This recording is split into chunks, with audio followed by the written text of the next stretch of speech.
lucky enough to be involved in two different startups, and very luckily both got acquired at the right time. That company got acquired by Google. So that company got acquired by a Korean company called Kakao. I was a pre-med. What? I did not know this. I used to work at Samsung too. I'm such a keyboard freak, like three, four different like keyboards, and depending on the mood, I change my keyboard. Hello, everyone. Welcome. David, your host here for Leverage Asia. Hello, folks. Welcome to Leverage Asia. Welcome to Leverage Asia, everybody. How many more unicorns can Southeast Asia sustain? Should more people be open to this kind of thing and leverage Asia in that kind of way? Or is this not meant for everybody?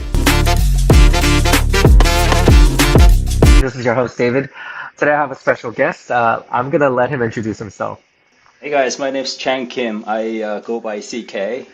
For the people around me in my company, everybody called me CK. Starbucks, that's my name, so you can call me CK. But my full name is Chang Kim, so you can call me Chang as well. So I'm a serial entrepreneur. I was lucky enough to be involved in two different startups, and very luckily both got acquired at the right time.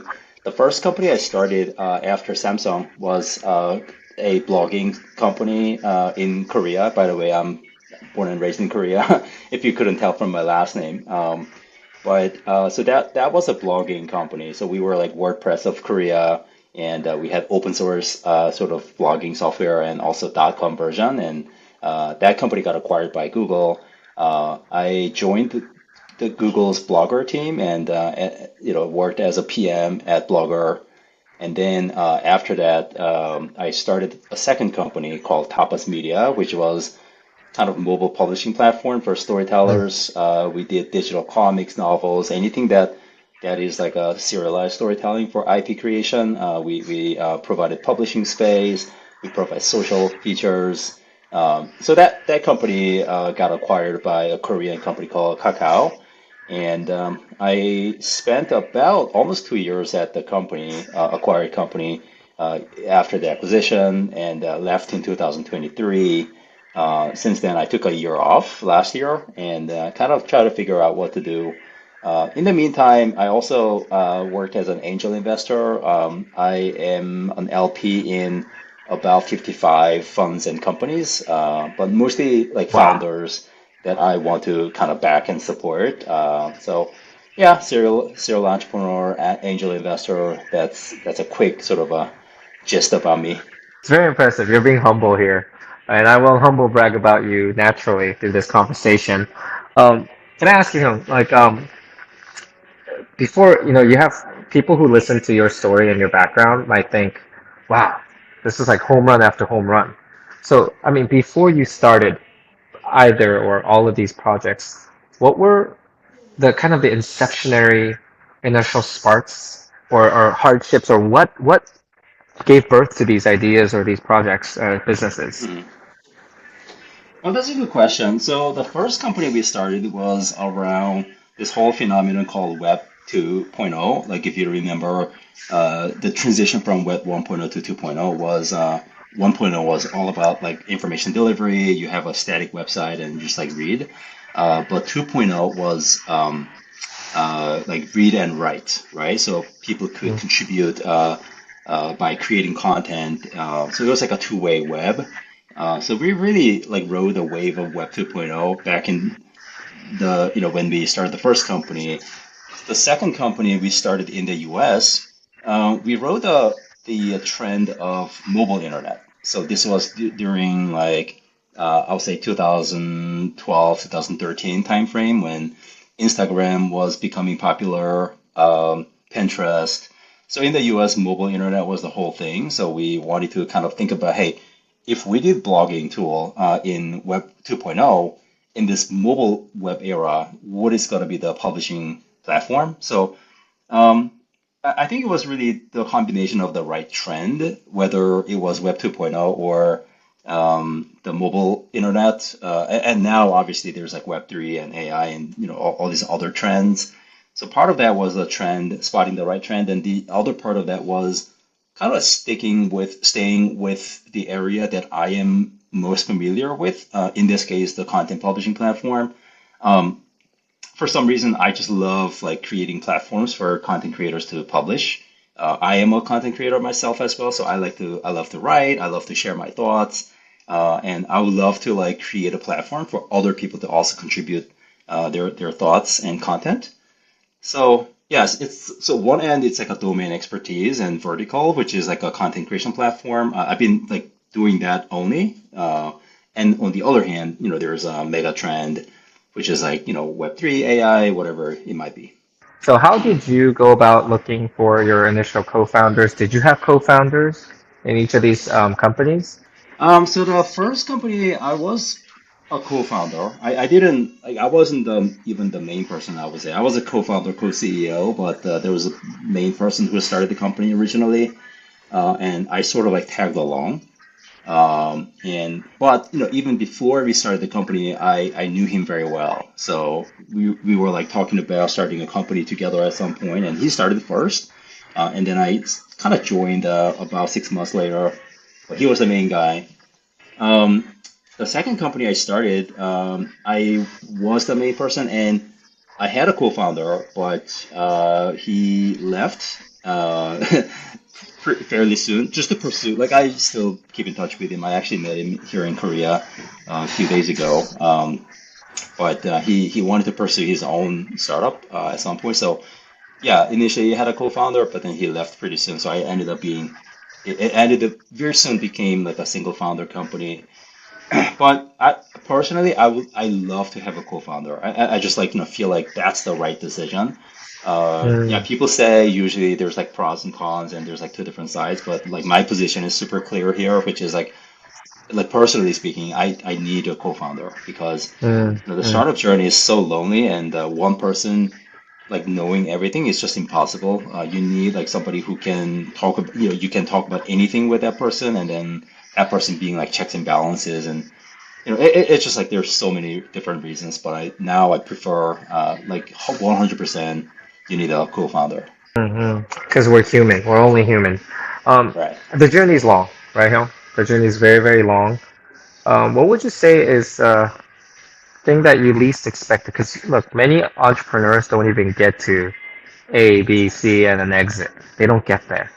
So you've been through that journey twice. Um, how long was each journey, first off, right? In years. And then what would you say was the hardest? What was the valley of each journey?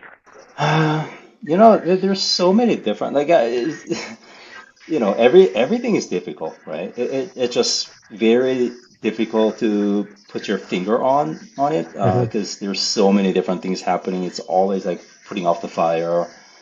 Yeah, obviously you mentioned value, so there's a lot of ups and downs. So one thing that I learned was as a CEO or founder, you gotta kind of like um, be very grounded and when things are not going well, you got to be the biggest cheerleader in the company.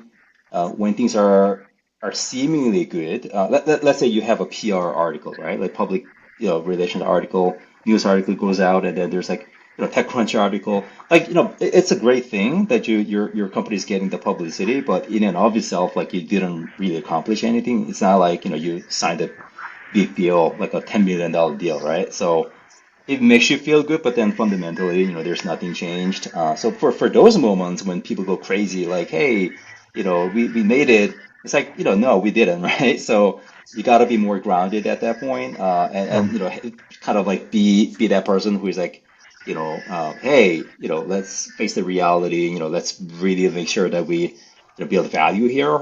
Sure, like that current article, that's great. Feel free to share, please, with your friends and family. But then in the meantime, let's realize that, hey, like we have real work in front of us now. So you got to be that person, right?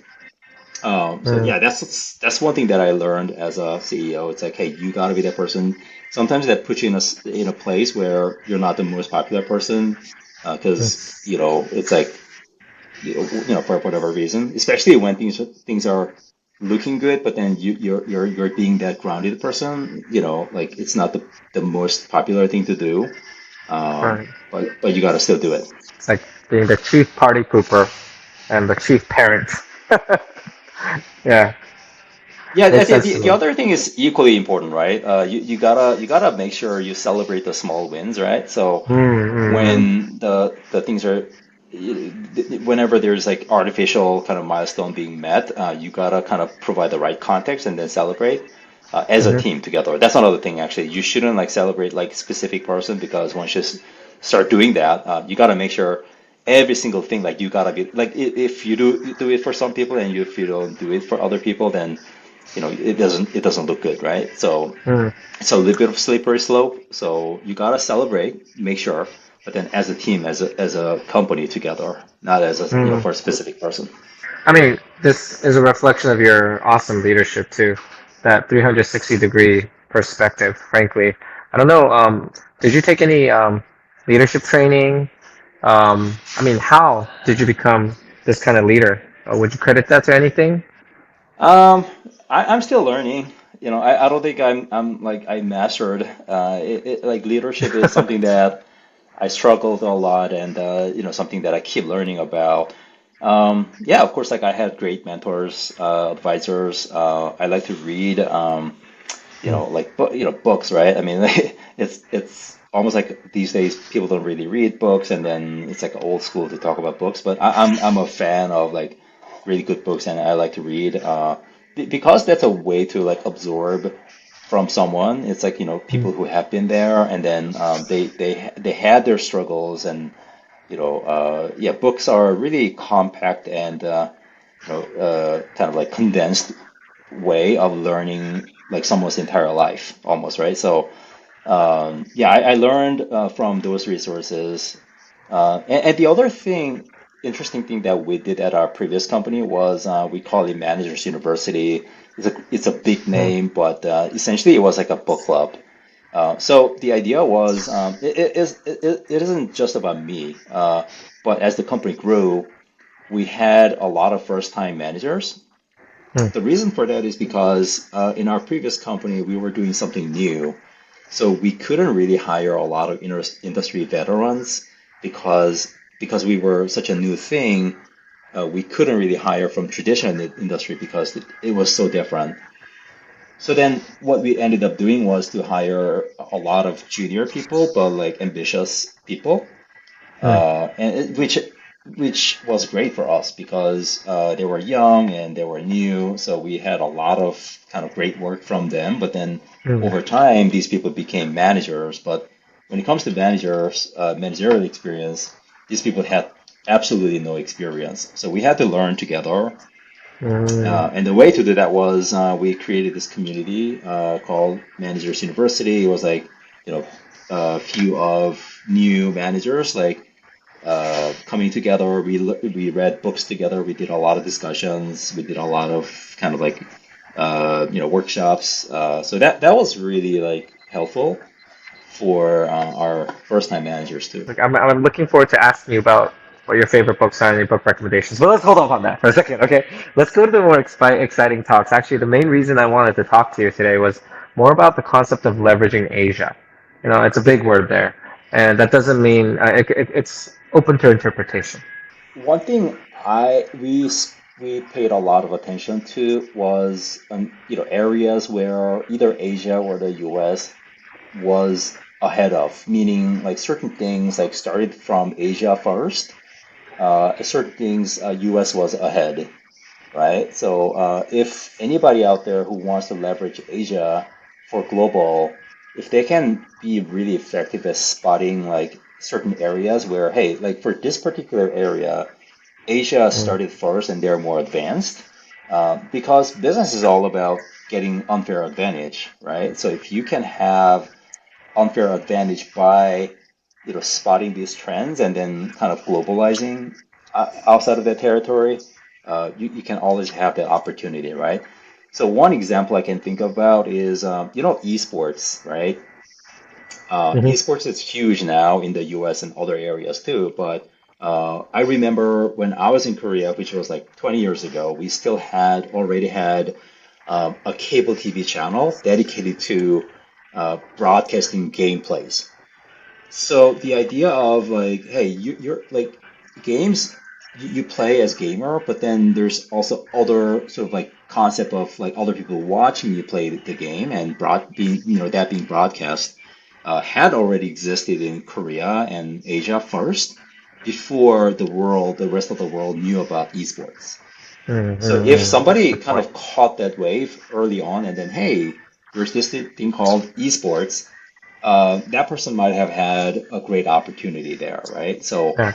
yeah, if you look deeper, there are still a lot of areas where like either certain, geographic area are ahead, um, or sometimes, it can be like operational efficiency or the way people, it's not just about the business item or product.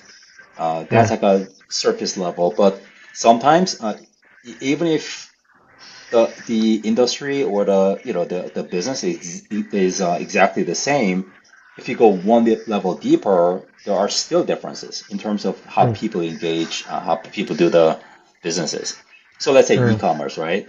I'm sure if you look at like Coupang, there are a lot of things that you can learn from Coupang that mhm, Amazon doesn't have it. So sometimes you got to go deeper to really understand because otherwise it's so easy to say, hey, Coupang is like, Korea's Amazon and everything's the same, right? Like what is there to learn? But you'd be amazed if you go one level deeper, two levels deeper. There are a lot of like operational knowledge you can pick up, and those can mm, be transferred outside of Korea or outside of China, outside of Vietnam, so on and so forth. mm, mm. Yeah, actually, these are such good points. If I may comment on it a little bit, I think about a martial artist, right? Truly masters. There's something to learn from other martial artists. Just because someone's a really good kickboxer doesn't mean you have nothing to learn from the judo master, right? But yeah, no, that's so true. I love the esport example. Well, how have you navigated and adopted to the different culture and business practices in Asia versus US? And what lessons can US entrepreneurs learn from that experience? Um, that's a great question. I wouldn't say I mastered all of it yet either, right? But yeah, in terms of business culture, certainly there's difference, right? Yeah. I would say, and of course, like, if you talk about that topic only, it can be like a three series podcast series, right? Three episode podcast series. Let's It's go. such a Let's big go. topic. So I can't really talk about everything, but one thing, as an example, I spotted was in the U.S. Let's talk about the role of a leader. Mm, Let's say startup CEO, startup founder, the leader. Like generally speaking, of course, I can't really generalize, right? Because really it depends on people and companies. But mhm, generally speaking, in the U.S., it's like people ask a lot of questions. People question the basic things just to make sure. And once their head is clear, it's like, hey, okay, so everybody's on the same page, then it's a go time, right? But in Korea, for example, there's so much, I guess, like expectation is so high for leaders. So leaders are supposed to know everything. And when leaders say, hey, this is what where we're heading, does anybody have any questions? People don't really ask questions there. yeah, that's true. But in terms of like execution, Asians can be, Koreans can be. I'll say Koreans because I can't really know about other outside of Korea. I don't know as much, but for Koreans, um, I can say in crisis mode, right? It's like, if you think about Samsung, I used to work at Samsung too. Um, People like didn't come up with strategy. Strategy came from the top. Um, but when the strategy came down and then, hey, like this is go time, like all hands on deck, we need to do this, then people just wouldn't go home. Like they would literally live in the office for like 3 days and then Mm, just get the job done. mm, So yeah, fast execution, very dedicated. When the emergency situation hits, like people can go crazy. mm, That's an advantage, but I would like to see more of like people speaking up, especially also participate more actively in strategy shaping. mm, But in Korea, people don't really like question the strategy. It's more like, hey, that's your job as a CEO. You gotta, go figure it out, and then we don't really question that. I think there's also like the respect and authority, in play there. People don't really question, but that doesn't mean that people are always happy, right? So there's a lot of kind of back channel talking, but the leader, oftentimes, nobody talks about that publicly, so Mm, the leader is kept in the dark a little bit. mhm, mhm. Uh, on the flip side, in the US, it's like everybody wants to be on the same page about the strategy. So there's so much discussion going, but then in terms of execution, sure. I mean, people do execute, but then it's also an individualistic society. Yeah. So, work-life balance comes first, and the idea of like not going home for like 3 days. It sometimes happens, but then very rarely. Right, right, right. Uh, I don't know if yeah, it sometimes happens at all. I've very rarely seen it in the US. Are there But specific, but but but yeah? I'm sorry, yeah, living in the U.S. for the past 14 years and then doing companies mostly in the U.S.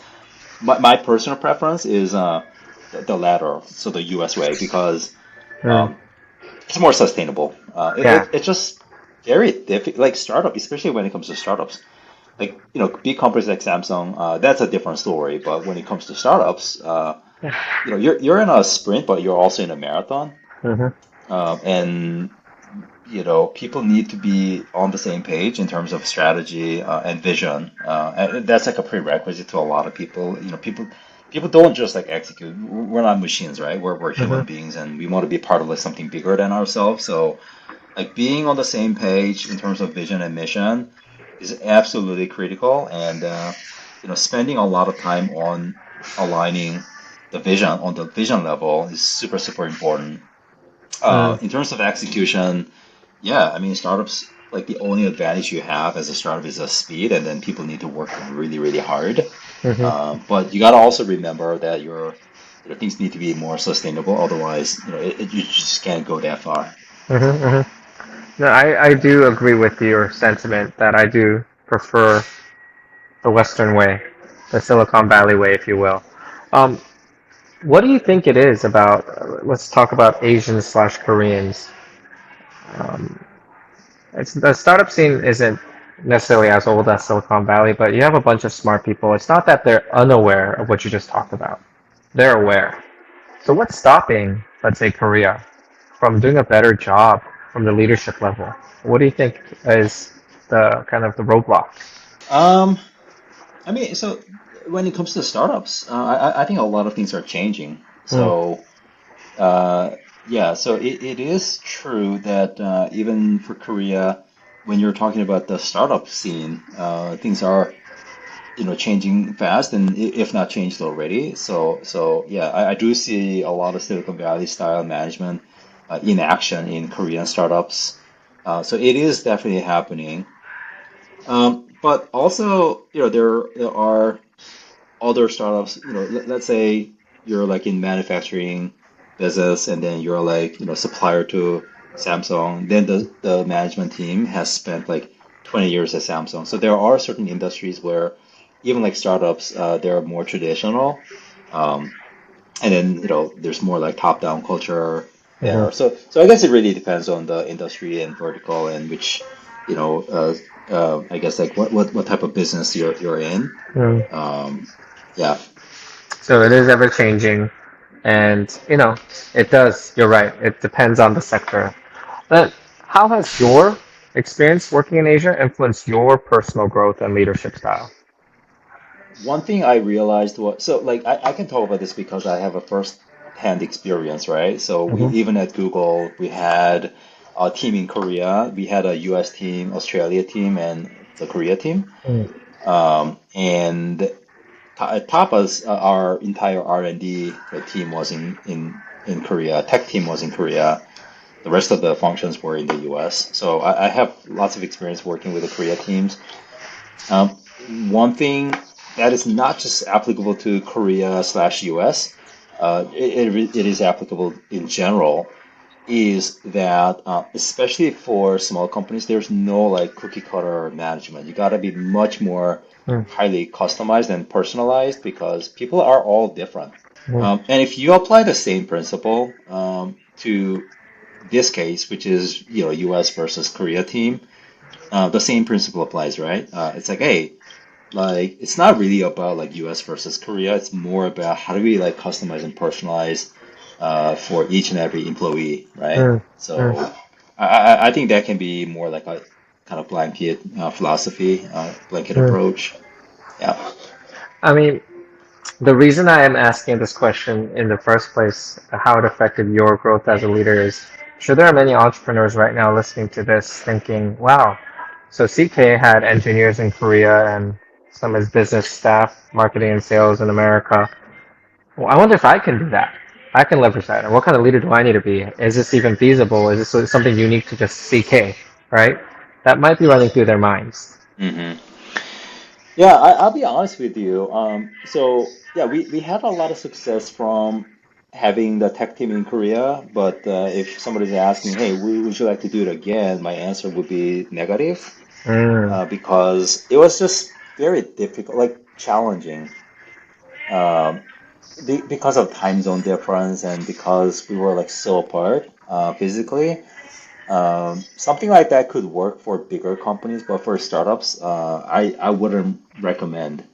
Like for us, we didn't have a choice because our CTO was Korean and he was initially in the US, hmm but then he had to go to Korea you know, because of the visa issue. hmm So we had to build a team around him. That's why mm, we had to create a tech team in Korea. If we didn't have to, then we probably wouldn't have done it. But mm. because of that situation, we had to create a tech team in Korea. But it just there's so much communication challenges Yeah. uh, that I wouldn't do it again. Yeah, yeah. No, I feel you on this. So your general recommendation is if an entrepreneur in the US, they shouldn't divide up their teams, right? Because I mean, it's not they shouldn't. That's not what you're saying. But if you had a recommendation, it would be in the negative. It's hard, correct? It's very, very hard. Mm.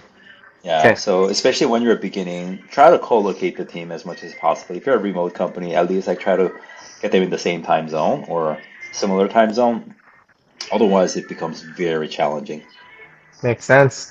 So for US entrepreneurs looking to expand into Asia, what kind of advice do you have to offer them? Try to find the right partner. I would go from there. The idea of a US company launching directly and try to like to have a success from the get-go. Mhm. I think that's very challenging. Mm, Um, I mean, you can always do things more directly later on, but then initially you have to find the right partner.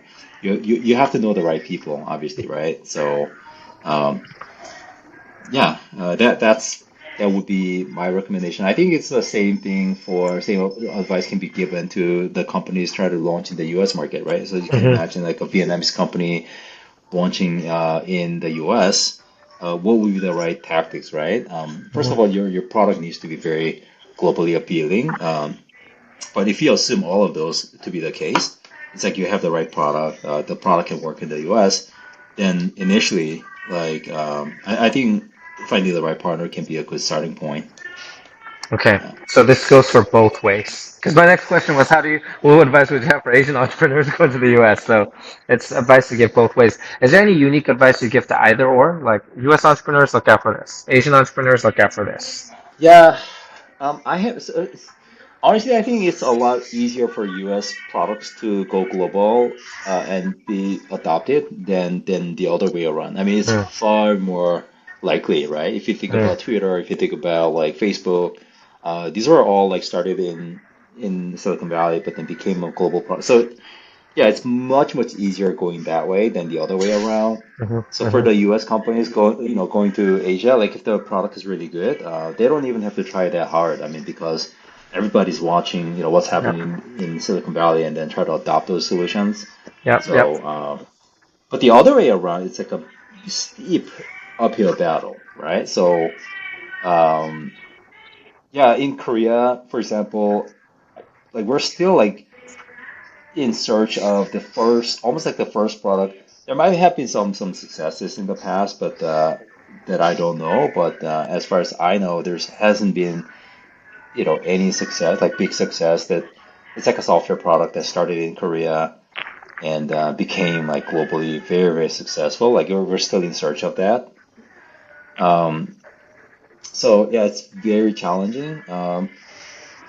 Is it impossible? No, it's not impossible. Yeah. But there's got to be like if you look at Israel, companies, that's what they do all the time, right? So there's Yeah. got to be a playbook. There's got to be a formula. So we just haven't found it yet. So it's not impossible at all. But then we're still searching for the first kind of success case. Right. Now that you point out, it is. There hasn't been a software play from Korea that's. There's been BTS. There's been a bunch of K-pop scenes and K-food and things like that. But when it comes to software play, is there something that dominated globally from Korea out? Not the way Israel has, and not the way the U.S. has. That's absolutely true. Um, you know, what's so far everything you're sharing with me is such a good reality check, right? So is there an encouragement point? For example, why would we encourage U.S. entrepreneurs and Asia entrepreneurs to even attempt to do this? It's not easy, but should they be even thinking about this, right? What are the advantages of doing it? Market size. So definitely market size. So for example, Facebook, right? Facebook, the US user percentage of the entire global Facebook users is something like 20% at this point. Mm-hmm, Like Twitter, something like 30%. So there's bigger audience outside of the US for these global online services.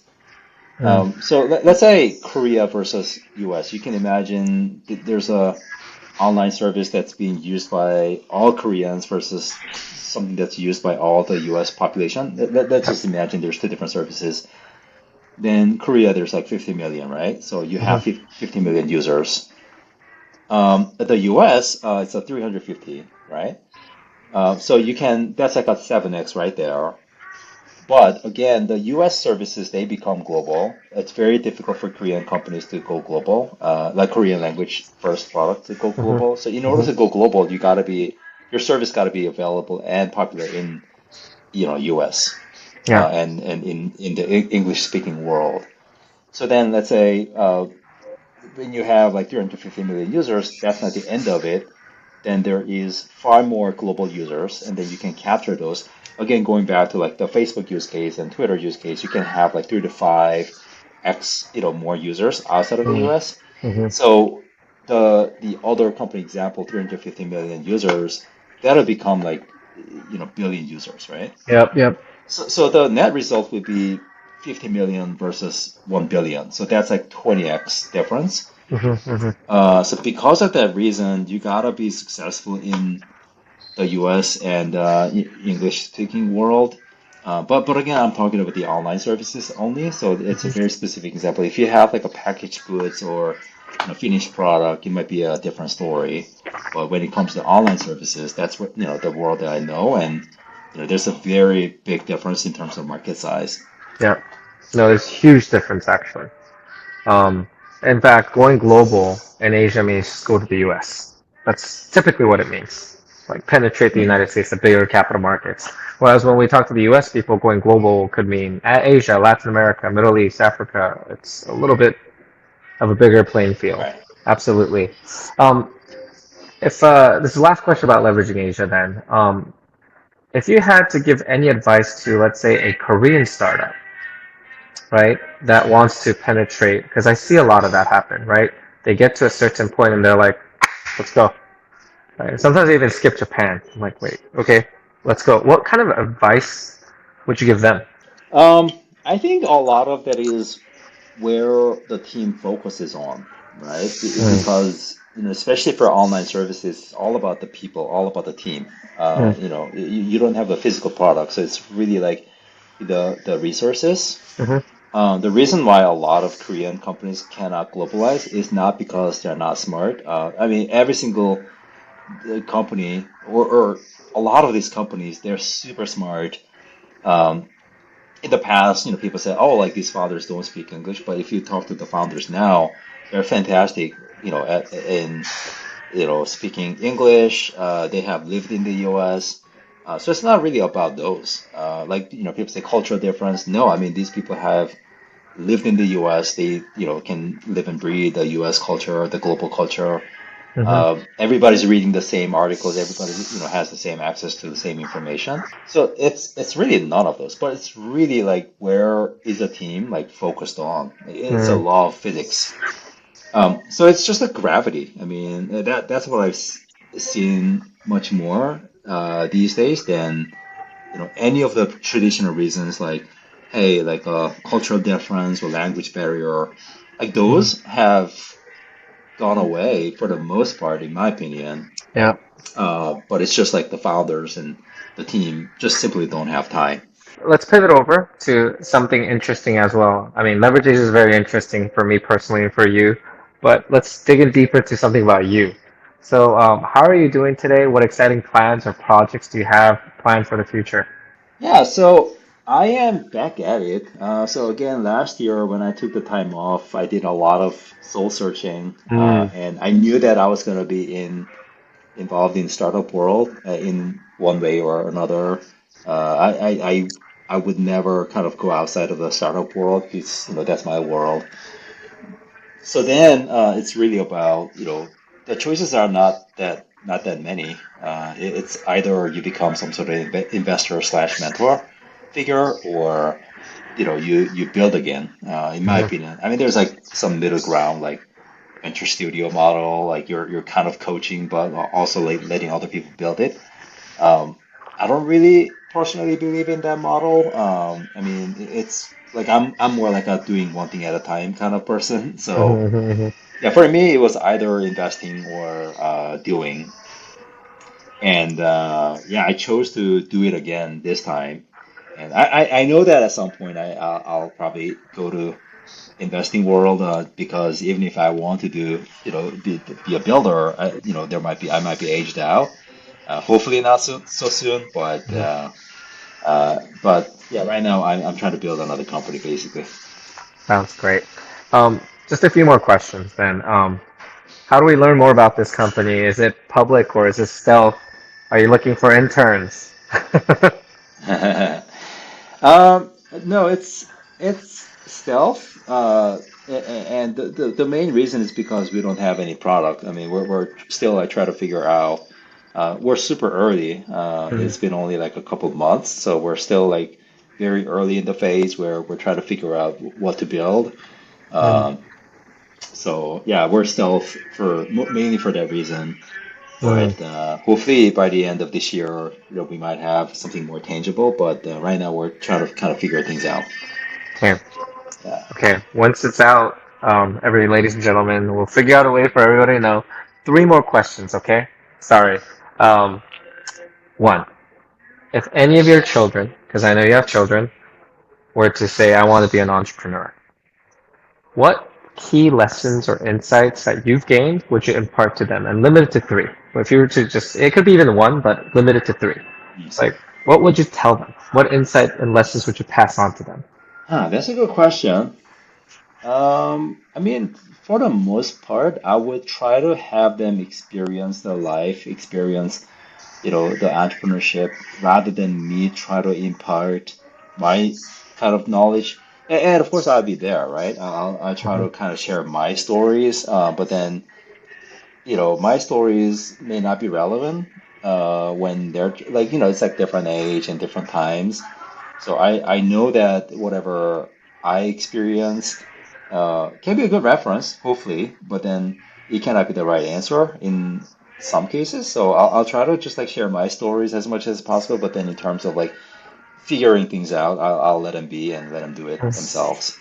Um, yeah, I mean, just having like the experience themselves.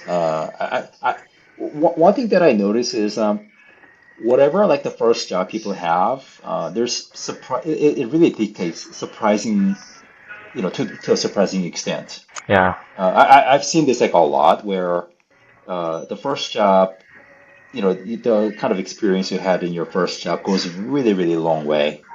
And of course, that doesn't mean that people are doing only one thing, right? I mean, people change their career all the time. But I've seen, and that's the same case for me as well, personally. Hmm. Like the whole reason, like somebody was asking me, hey, how did you get into startups? And that was a good question. I never really thought about that too deeply, but then when I got the question, I really thought about my career, and I had no reason to get into startups. So for me, it was really accidental. I had to go to Korea for army duty. As a Korean, man, you have to serve in the army, military, and I came back to Korea, and but that's when the dot-com like internet boom was happening. So the Korean government had a special program Hmm. that lets you work in IT kind of tech companies for 3 years rather than going to the army. So like I was really lucky to get into that program and Hmm. got hired by this company. And when I joined this company, obviously, like I was the lowest rank. Hey, this guy's doing his military duty, so you can give any job to him. I didn't get paid much. It wasn't my company at all. But when I joined the company, it was 30 people, and then by the time I left, it was 300 people, and we IPO'd. Again, this was like dot-com, late 90s and early 2000s, so things were kind of crazy. Hmm. Um, but I've seen like how the company grew so fast, and Hmm. it was fascinating. And I did a lot of like central role for business planning, raising money, writing business plans, even the IPO because I was the workhorse. I was the cheap Hmm. labor. So like a lot of his work, and I was the only one, pretty much the only one who spoke English. I was pretty much the only one who was not engineer. So like a lot of his work came down to me, I see. and I was like grumbling a lot back then. It's like, hey, how come like you're giving all this work to me? But that was the best like real life MBA lessons I could ever have. Yeah. So I learned a lot. So the point I'm trying to make here is because that was my experience that affected a lot of my later life. Even though it wasn't my company, I saw how a company can start and grow. Hmm. So that's when I became a startup guy. So, the impact of the first job, it goes longer than people expect and or people kind of know. So, yeah, Hmm. I want my children to get that experience. I want everybody to get that experience. Just to experience a lot of different things when you're in school. Hmm. Hmm. That like every single experience will become like an asset for you in later life. I think that's very insightful. In fact, so we should be not paralysis through analysis of our first jobs, but definitely think carefully about it, right? Um, how about what's your favorite platform or tool to use? You think is essential for entrepreneurs?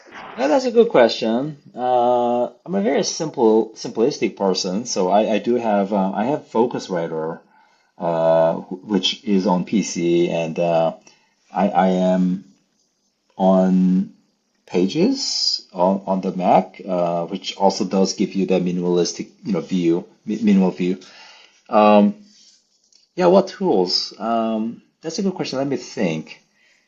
Um, you know what? I mean, this is physical tool, but I'm such a keyboard freak. So I don't know how many people are out there who are like, cycling through like different keyboards, but like that's one kind of quirk about me. Like I have like three, four different like keyboards, and depending on the mood, I change my keyboard. Um, Whoa, how many keyboards do you have? It's like having shoes. yeah, currently I have one, two, three, four, five. Like currently I have five. Wow. Yeah, Okay. yeah. So wait, can you tell me the different moods? Is it like I feel like a gamer mood? I feel depressed. What mood forces these changing of keyboards? Yeah, maybe not the mood, but then like specific job. Uh, So I have this like mechanical keyboard. It's not like a very like loud click clack type, but then it does have like like a deeper travel length, key travel length. So that one is more like like I get into like hey like I want to write something, then I try to use that. And then I have like a silent one. I love like taking notes while on a call, on a Zoom call. And I don't want that to be like, making noise. So I have a kind of, silent one. My personal favorite is surprisingly like a MacBook keyboard. Yeah, the generic MacBook keyboard is my personal favorite. So yeah, Have you tried the keyboard for the iPad, the Apple iPad keyboard that comes with the latest version? Um, have you not played with yet. that? It's tactilely different. So I know that the first one that I heard you say five keyboard, I was like, this guy's crazy. But then I thought about what you're just saying, and I'm like, he's right. They're different. The sound, the Yeah, tactile, yeah, the feel, all of it. yeah. Yeah. Well, the other tool I want to recommend is Remarkable, the Ah. note-taking e-ink device, right? Mm-hmm. I love it. I absolutely love it. And one good thing about that is I can carry that device to the meetings, and Mm. it's still a little like not disrespectful, but like a little socially awkward when you're like typing every single word in front of like the other person, right? But then when you're writing things down, then the other person it's more more socially acceptable, I think. So yeah, I love Remarkable as well. Okay, last question. This is the last question of the day. We have to talk about books. All right, books and podcasts, things that enrich our souls and our knowledge and wisdom. Any books that you would recommend to our audience members or podcasts? Um, Yeah, just generally speaking, I love books where I can learn about like someone's life. Again, for me, reading is like peeking into someone's life, and almost, you can imagine, you're on a very long car ride with someone, right? I mean, so for me, like the biggest merit of like reading a book is that. So I love like autobiographies. I love memoirs, and not just like people in tech, but like people across the board and different from different industries. I read Warren Buffett book, Snowball. I read the yeah, there's like so many, right? And yeah, so generally speaking, I love those books where I can take a peek into someone's life. So autobiography. The other book, which is not autobiography, but I read recently, is called Finding Ultra, and that's a book about ultra marathon. And you would think that, hey, that's a book about like running and workouts. There are some chapters dedicated to that, but then it's much more than that. So this guy was a successful lawyer, but then he got into like basically he became alcoholic, and then it's a story about how this guy who was like hopefully alcoholic turned his life around, through the medium of ultramarathon. So it was a really moving book, and yeah. So, but generally speaking, I love books where I can learn about somebody's life. That's very insightful of you, and you did recommend two books indirectly, and audience members will go pick it up, I guess. Well, thank you so Yeah. much, Young, for your time. This was fantastic. I feel like I can never get enough of your time, and I know there's so many more questions we can ask, but out of respect for you and your time, we're going to stop right here. Any closing All right. thoughts? Um, there's not that many people who are leveraging Asia and the U.S. And like Korea and Vietnam. So you're doing, this like kind of three-way kind of a global play. So you're doing an amazing job, and yeah, kudos to you. And yeah, hopefully we see more often in person. Yeah, So for sure. Let's do that. Here, then I'll say adieu to our audience members. Thank you guys for joining us. I had no reason to get into startups Hmm. because I was a pre-med student. I was learning biology, physics. What? I did not know this. Oh, you didn't know that? No. Yeah, I mean, just like every other Korean kid.